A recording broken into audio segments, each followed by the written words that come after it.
So folks, I've just been to the cinema. I'm just sat outside now. I didn't get to film much.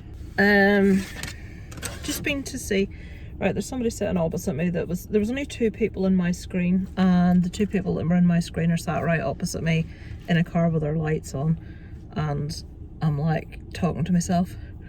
So, I've just been to see Immaculate with Sydney Sweeney. It's been getting a lot of talk amongst the like movie community on YouTube. You know, should I drive? I don't know. I really enjoyed that. I thought it was really good. It's very slow for the first 3 quarters, and the end is just ramps it up a gear. It goes a bit wobbly at the I love the ending. There was a couple in the screening with me. There was a tiny screen, there was only 3 of us, and at the end he turned around and said, well, what did you think of the ending? I'm not going to tell you the ending, don't worry. And I'm like, I really liked it. I think he was a bit I'm going to start driving, guys, because I don't like sat here talking to myself.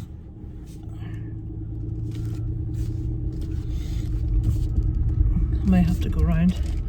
So the end was a little bit, I don't really like to say brutal. It was a bit brutal, but if you're a horror fan, you'll have seen an awful lot worse. If you've gone because you're a Sydney Sweeney fan and you haven't seen it, well, I say that because at the minute Sydney Sweeney is massive. You know, every man I know fancies her. She's rather blessed in the boob department, let's put it that way. She's a very pretty woman. But it's like everybody's on the Sydney Sweeney train at the minute, so a lot of people may go to see it because she's in it, and she hasn't really done a lot of horror before.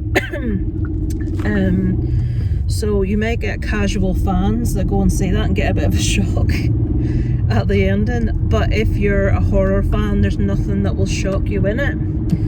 There's one thing I would have changed. There's like something I would like to have seen at the end, like a reveal of a specific thing, and it doesn't let you see the thing that I wanted to see. Other than that, I thought it was excellent. I really enjoyed it. Sydney Sweeney was fantastic in it. The basics, I'm not going to tell you anything other than she, her convent, she's a nun, about to take her vows. She hasn't taken them. And her convent has closed down in America because of basically not enough attendance. Not enough people are going to church. So she is invited to a new, now I thought it was Spain, but I think it was Italy. Italian and Spanish is so similar as languages. So she's going to this new nunnery new convent in Italy. I'll tell you who's in it. El Professor from the Casa de Papel, Money Heist. El Professor is in it as a sexy priest. I'm by Jesus as he is sexy priest. Very pretty. So he's in it, and it's about her going here. She had an accident when she was younger. Has she been saved by God for a bigger purpose? And she feels that this place that has invited her to go there is her purpose. She wants to dedicate her life to God. The nunnery have 3 vows: chastity, poverty, and I can't remember what the last one is. So you're not allowed to have sex or have a relationship. You're not allowed to own anything. I think obedience is the other. So yeah, I'm not going to tell you anything more than that, but I really enjoyed it. I've heard some people say, well, yeah, it was good, but it wasn't great. I think that's a movie you're either going to really enjoy or just really not enjoy. But yeah, thumbs up from me. I think it's only like an hour and a half long as well, so it's, you know, it doesn't overstay its welcome. So yeah, thumbs up for Immaculate from me. That's the first movie I've taken myself to the cinema to see just for me in months. Godzilla. G, 9, 10 and 11. We're in the stretchy Lux screen that need to sort their screen out. I've just seen ice cream and magnums and I want one now. So do I. Where's she going? We're in the crease screen. Yeah.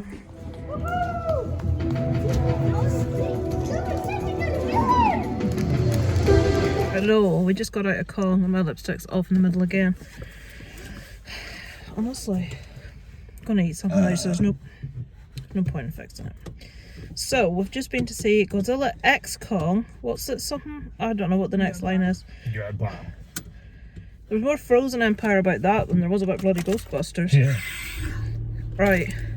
I was fully expecting to go into that and be Bored. 7 out of 10. Same. That's my favourite. No, that's my second favourite of those obviously -1's my favourite. But of the Godzilla Kong movies, that far and away is the best one for me. I thought it was really... Darren's not going to say no, I didn't like it. I really enjoyed that. Good. Do you like it? Yeah. The characters were really good. Although there's a main character in it that's like a vet to like Titan, like big I things. didn't like him. I did like him. But he's obviously based on Star-Lord. It's a complete rip-off of Star-Lord, down to the music that's playing, his mannerisms, the way he speaks, the way he flies the thing, and the music and all. It was very much ripped off Guardians. The best character in the entire film is the podcast guy. Isaac really liked... I'm really bad at character names. Awful. That little chunk coming down there. Oh, what is that? It's a really cute dog. It's some sort of Staffy Bulldog cross, I think. I've never seen a cross like that in my life. Right, I wonder, like can one of those miniature American Chunkiest thing. little girl. You have to call that dog pretty. Bumble. Bumble's perfect for that dog. We interrupted that recording for a view of a really cute dog. Isaac liked the guy... What was he called? Oh, right, he was like always recording. But he was in the last one, which I don't remember because my memory's shocking, and apparently he helped save the world in the last one. He was in this one. My favourite character was a little monkey. Isaac says I'm not allowed to have that as a favourite character because it's not a character. I'm like, yes it is. He's second. That's my favourite character. He kicked ass. I loved him. No, thoroughly enjoyable. Like Jamie said, it's a really good popcorn film. If you're not going to go in and pick holes and things and you just want to see action, you couldn't have asked for more from like the battles. You couldn't have asked for more than they gave. Every time I watch any movie with Kong in it, it doesn't matter what the movie is, I always feel desperately sorry for Kong. Every bloody time. And in this one, to correct me if I'm wrong, you'll remember this, like in the really old Kong movies, there was this place where Kong sat when he was holding on to, is it Fei Ray, the woman that was screaming?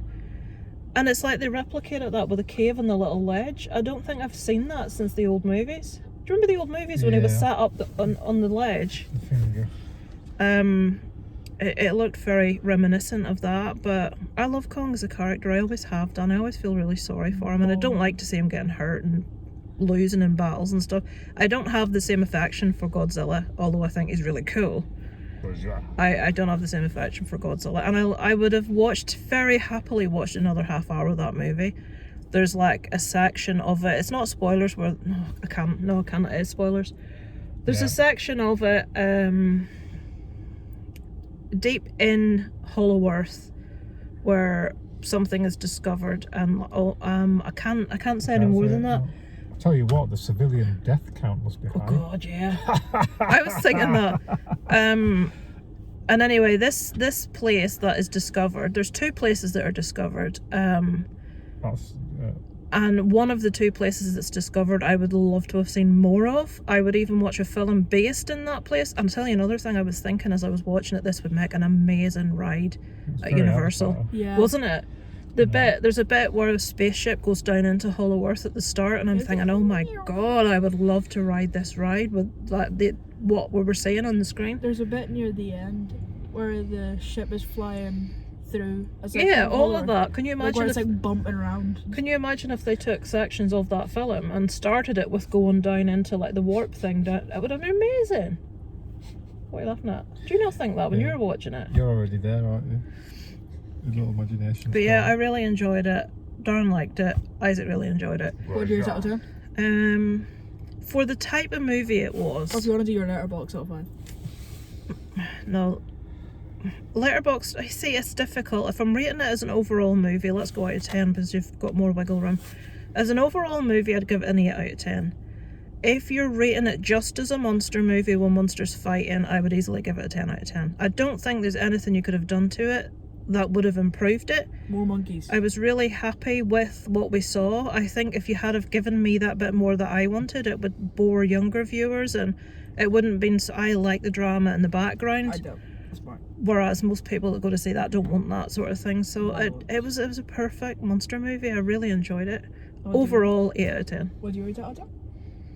As a film, not a monster film, 7.5 out of 10.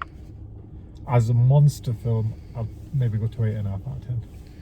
Darren's very hard to please. As a normal film, it'll be about a 9.17456 out of 10. But as a monster film, it'll probably be a 9.17456 out of 10.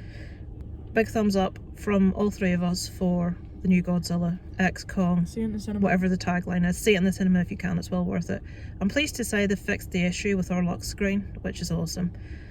So yeah, what did you think of it? If you've seen it, write your opinions down in the comments. Don't let the naysayers tell you it's not very good. Go see it, it is very good. I look forward to speaking to you next time. Over and out Good job. from Lisa Lives.